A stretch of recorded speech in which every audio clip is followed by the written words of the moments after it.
What if the greatest gift this country could give itself on today, July 3rd, the eve of the great quote unquote United States birthday? What if the greatest gift we could give ourselves is to be proactive about human rights, to remember our own power and to use that power to lift others up, to help them get what they need to survive, thrive, love freely? What if we lived in a place where power was not created to use and abuse and extract and protect the corrupt? What if it was used to protect the people? What if it was actually used to create a place where people really do experience peace, safety, and justice for all? Welcome to what is turning into Summer Book Club with Jay Dill, because no surprise, I'm going to read from you. Nope, I'm going to read to you from this book called Marcia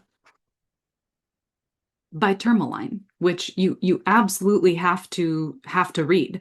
It's really been causing me to think differently about so many things, and today I'm going to share them with you. And I know that you're going to walk away from this episode feeling, more empowered, feeling ready to help others do the same. And in honor of Marcia, because another thing that this episode about is celebrating some of the real heroes of this country who do not get celebrated enough.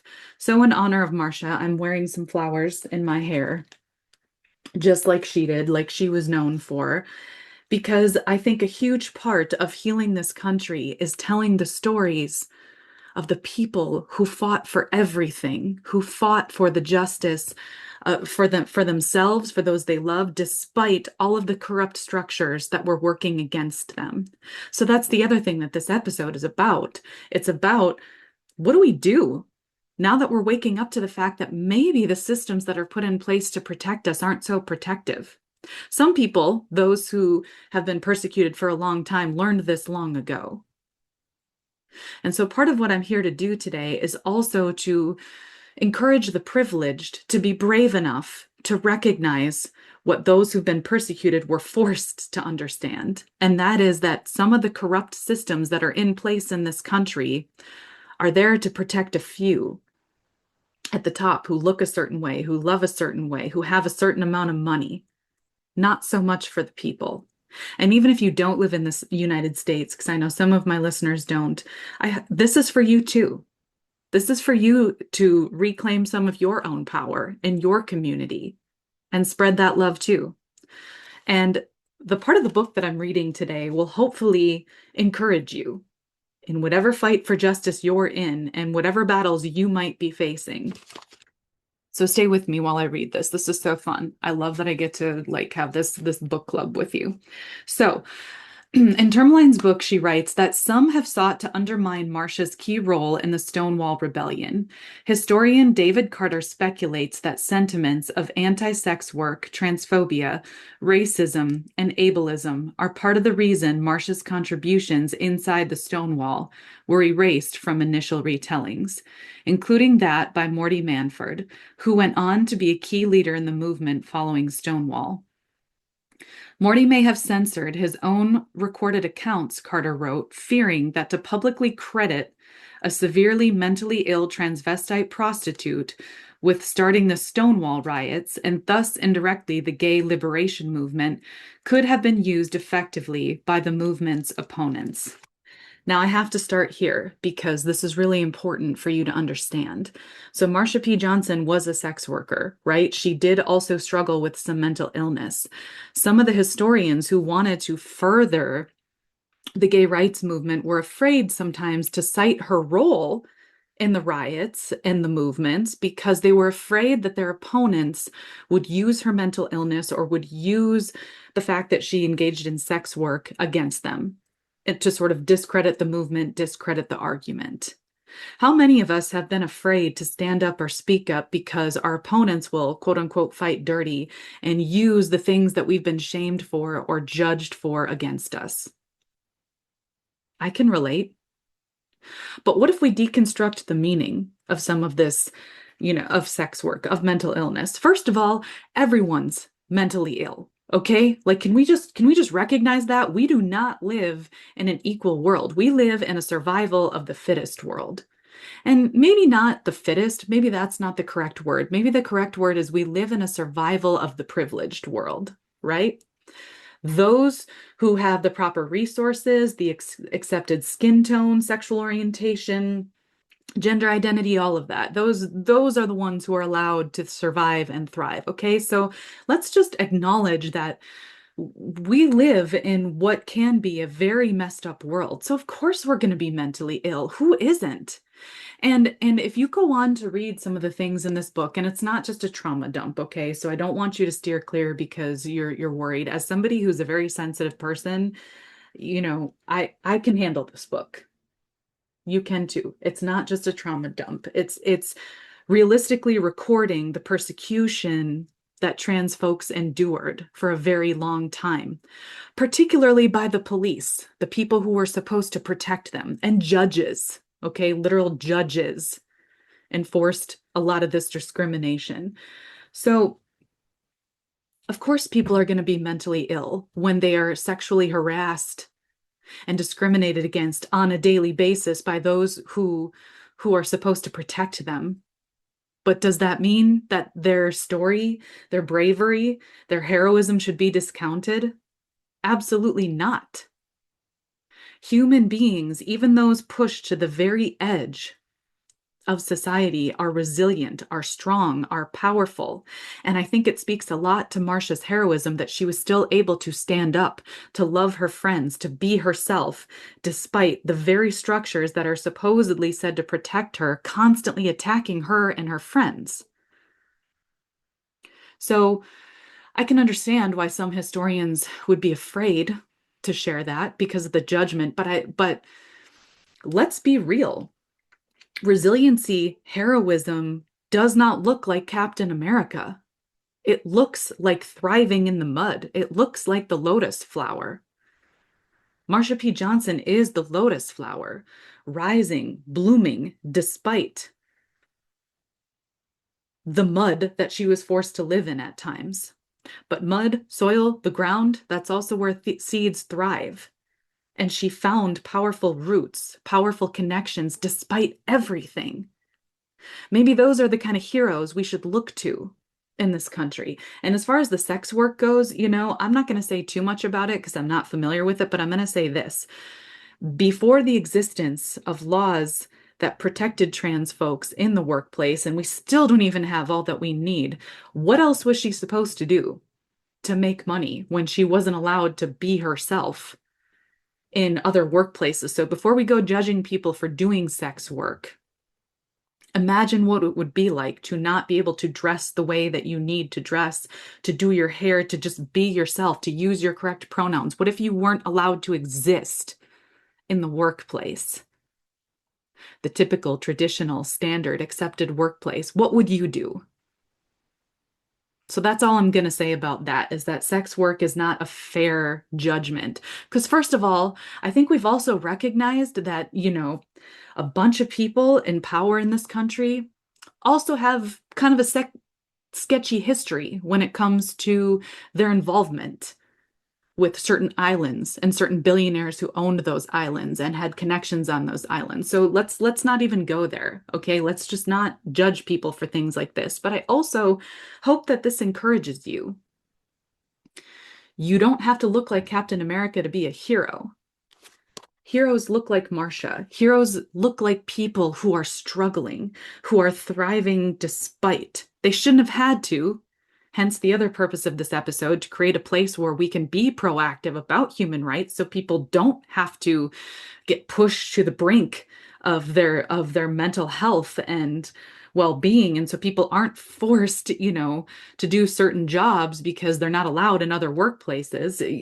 Maybe maybe again, I come back to the gift of what if we actually allowed people to exist, if we were proactive about human rights. And so I'm going to read the next part of this. Disability justice writer Leah Lakshmi Peepsna Samarasina, I could be pronouncing that wrong, asked, What would it mean to examine neurodiversity, suicidality, sadness, and complex post-traumatic stress disorder in Johnson, meaning Marcia, and other Stonewall warriors' lives as not just tragic disability and struggle, but also the source of some of their gifts? It is a gift to see the world through Marcia's eyes. In order to change the harshest conditions, to survive in a world not designed for your survival, to believe in your dignity among constant disempowerment, violence, and loss, you have to be able to see beyond what is right in front of you.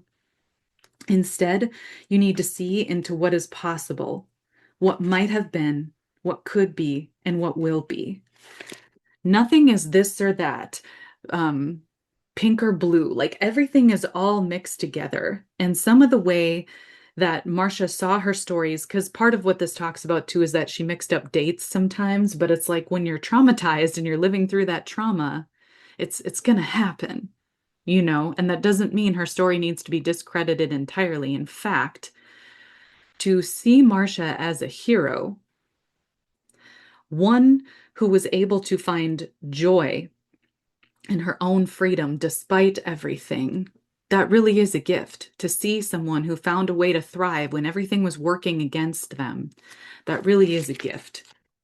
But let me wrap it up with this. Sometimes Marcia referred to her mixing details in her mind as a tangled computer, so that's the context of this next part. I believe that Marcia's tangled up computer and tangled memory suggests that readers would benefit by looking at Stonewall through a disability justice lens.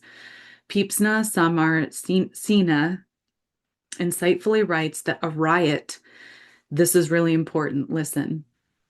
A riot is not a sane moment. Rather, it is a powerful place of madness.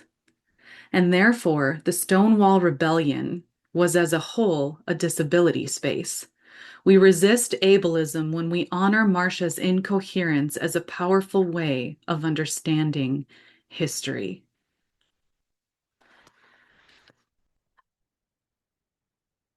So essentially, what that means is that when people are pushed to the point of needing to riot, okay, where they feel like they have no choice but to turn the weapons that have been used against them on those wielding the weapons, it's not necessarily a sane moment. It's a desperate moment. And there's power in that, right? There's power in, this first part of the book that I read where I talked about, Tourmaline's phraseology of it was like a lit match hitting a pool of gasoline, basically. That's my paraphrase. I blurred my background to help you focus, but now I'm seeing it's kind of messing with my flowers. So if it gets too distracting, I'll change it, but I'm just gonna keep it like this for now. Riots can be moments of power, but I would like to challenge us to create a world where people don't get pushed into madness to just get their equal rights. And here's where this starts, okay? Where this starts is by those who are privileged, right? If you experience any type of privilege when it comes to human rights, based on your race, your gender, your sexual orientation, your abilities, anything. If you experience any type of privilege, perhaps be brave enough to recognize that maybe the systems like law enforcement, like our judicial system, court system, maybe be brave enough to recognize that they might not protect in the way that they're meant to. Well, in the way that they're said that they should. What if our systems are not so fair, not so just, not so great?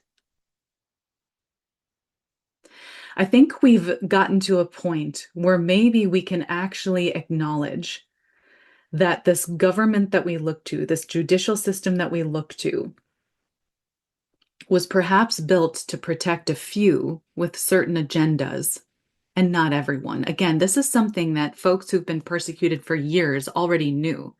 The Native Americans who lived here, the the Black people who were forced to come here and then, be slaves and work for free and then have their descendants face countless forms of systemic racism and prejudice. The trans folks like Marsha who were literally just bombarded, who law enforcement forced themselves upon just because, you know, they already know this. But I think it's time the privileged actually recognize it, because this nation will never heal if we continue to ignore, close our eyes to the realities of what our justice system looks like or doesn't look like. I mean, let's get real, okay? A criminal is our president. All right, a criminal who brags about sexually assaulting women is our president, is our leader. I think we have to get real about some of that. I've shared with you that I've had a reoccurring nightmare of an emergency happening, right? There's some sort of sexual predator or dangerous person who's threatening children or threatening me, and I'm trying to call 911 and I can't, or there's a police officer standing right there, but they're doing nothing. And I'm like, come on, hey, come on. And I think, because the cool thing about spirituality is the more that you spend time with your dreams and your nightmares, the more the answers begin to unfold. I think I'm having this recurring nightmare of this happening to show me that we cannot look to the structures that we have for justice anymore.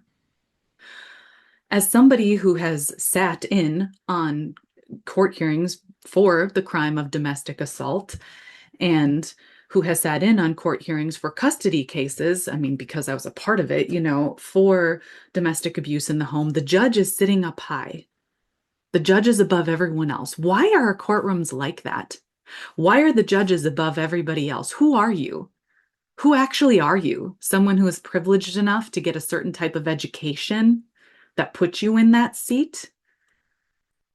What if the victims of domestic abuse were the ones in the chairs that were up high? Because if you ask me, it's the victims who should be in that chair. You know why? Because I can tell you from direct experience, I saved the kids, not you, judge. I protected them from the monster, not you. How about for the victims? I'm the one who survived, judge. I'm the one who faced this brutality, this sickness, this cruelty. I survived, not you. Why are you up in the chair? We need to flip everything around.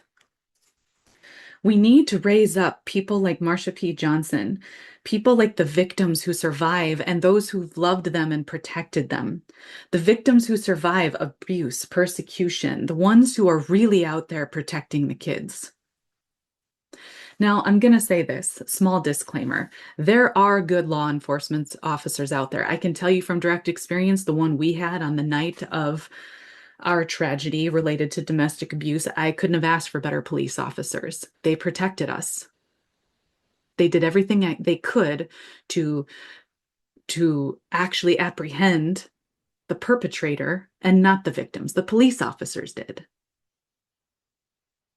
I can't say, as much for the judge involved, because what the judge did is gave her a very gentle lecture about how what she's doing isn't working. Yes, those were the words that were used to a domestic abuser. You need to find another way to communicate about these kids because what you're doing isn't working. You're fucking right, it's not working, and a gentle lecture is not what's needed here. But thank you for being literally up on your high horse while the victim is sitting down, re-triggering everything so that you can tell the person that what they're doing isn't working. Thank you so much. And I tell this story not because it's just our story, but because it's the story of so many people in this country. What if we started honoring the real heroes? What if we had police officers who were like the ones that came to my home and actually recognized what was really going on and used their power to help the victims, not to make things worse for them?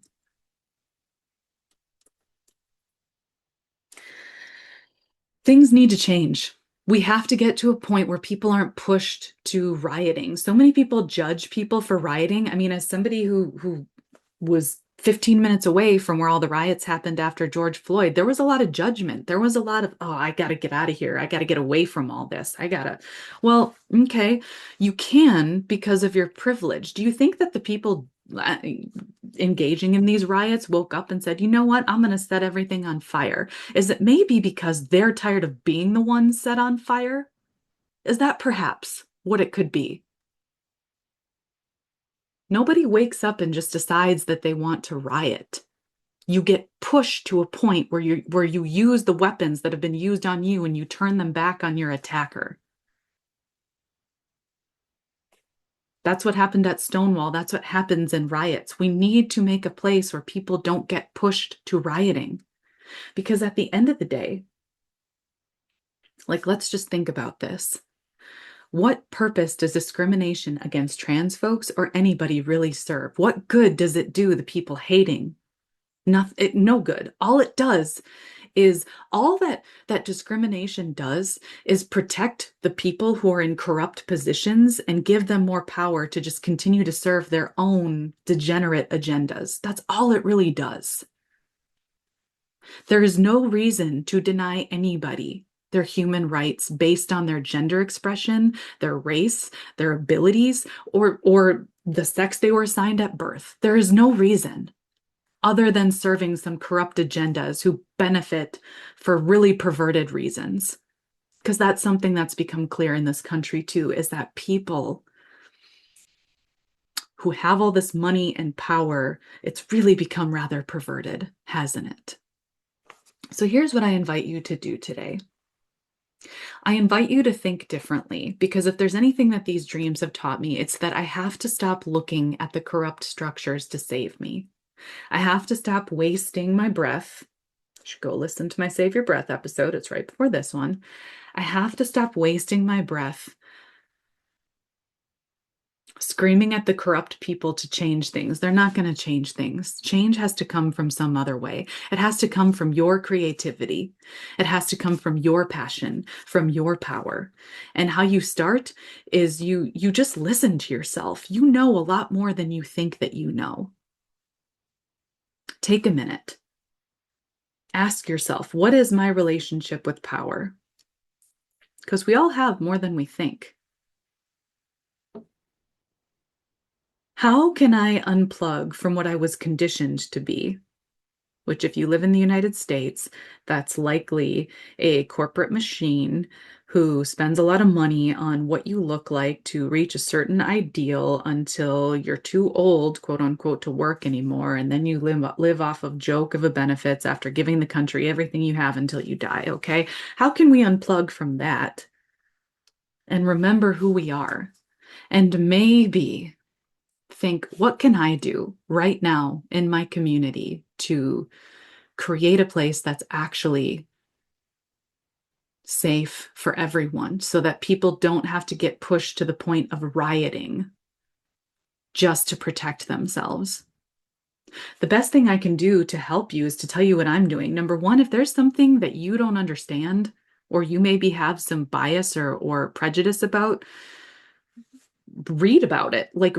So for example, the reason I read Marcia was partly because Channy spoke so positively of it, but also because I'm like, you know what, I don't know that much about trans rights and the Stonewall riots. I really don't know anything. I've never heard of Marcia Johnson, but somebody who I admire is Channy is talking about how great she is. Well, if the person I admire admires this person, I'm probably going to admire them too. So this change starts by educating yourself, unplugging from the machine and educating yourself. Instead of losing your brain watching Love Island, read a book, read this book about Marcia. Read some of Brene Brown's work. Brene Brown has countless very digestible self-help books that help you kind of detach from some of the conditioning that we have regarding shame and perfectionism. Really, really good place to start. So this change actually starts, you might notice by now, with you healing yourself. Because the more that you focus on healing yourself and unplugging from things, the more you come up with creative ways to help other people.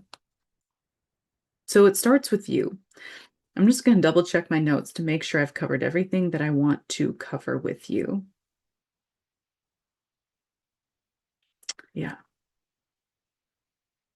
Okay. I'm just going to end on this note of be brave enough to recognize the truth. Because what I see in the world around me as a huge part of the problem is people who are not brave enough to learn about folks who are different from them. People who are not brave enough to recognize when that maybe the structures that they've really believed in and held on to so hard might not be who they say they are. They might be corrupt.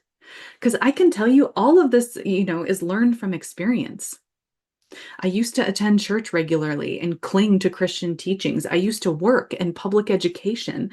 I used to believe that, the police would solve everything. But I mean, even from my own experience, I can't tell you how often I've been told, by people, well, I don't really think, like in terms of like when protection orders were violated and things like that by abusers. Well, do you really want me to go arrest him for this? It's probably not his fault.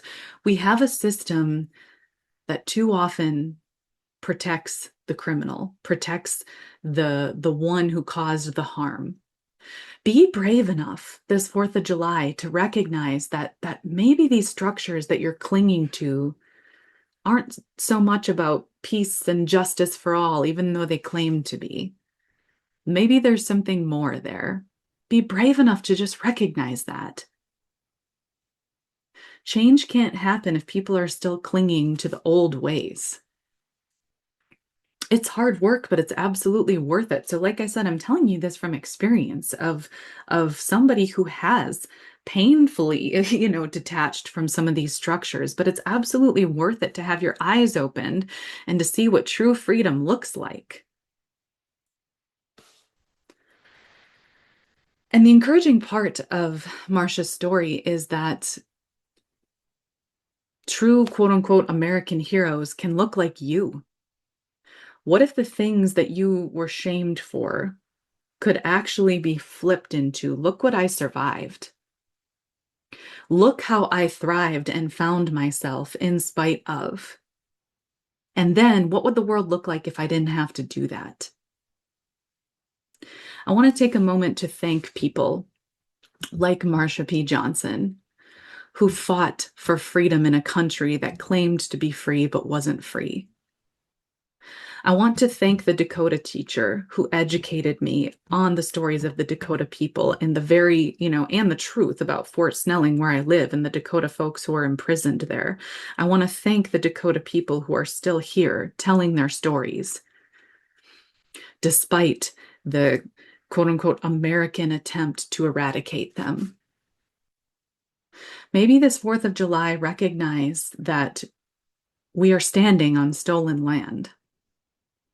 We are standing on land that was taken. That our history is more convoluted than we'd like to believe, but we're here now, and we don't have to repeat it. And not repeating it starts with recognizing the truth. It starts with being brave enough. Just be brave, Look for the truth. Be honest with yourself, because everyone will be better for it when you are. Be honest about corruption. You can't hide your eyes, because eventually it'll be on your doorstep if it's not already. Eventually it will finally affect someone you love if it hasn't already. I remember talking to my friend Nicole Smith Holt about how so many politicians could be so cruel and callous about the cost of insulin when her son literally died because he couldn't afford his insulin because of price gouging big pharma. I said, how can people say things like that? It was after a local hearing. How can people talk like that? Like just you know, call this death, people dying or nearly dying from not affording their medication. How can they just call it a narrative against big pharma? I mean, it is a narrative, it's a true one, but how can they just be so callous? And she told me, she's like, Jenna, unless something impacts people personally, They tend not to care. And that's what we have to change about this country. We have to remember something called empathy towards imagining how we would feel if it happened to us or someone we love, not waiting until tragedy strikes and it does. Imagine the kind of world we could live in if we actually wanted peace, safety, justice, freedom for all. We can do it, okay? There's people fighting for it for a reason because it's possible. We just need the right people in positions of power, and perhaps that person is you. And perhaps it starts with you remembering and maybe even sharing this episode. But in the meantime, shout out to Marsha P. Johnson and all those who fought in spite of. And shout out to you for coming. One of these times, I'll consistently get the click right.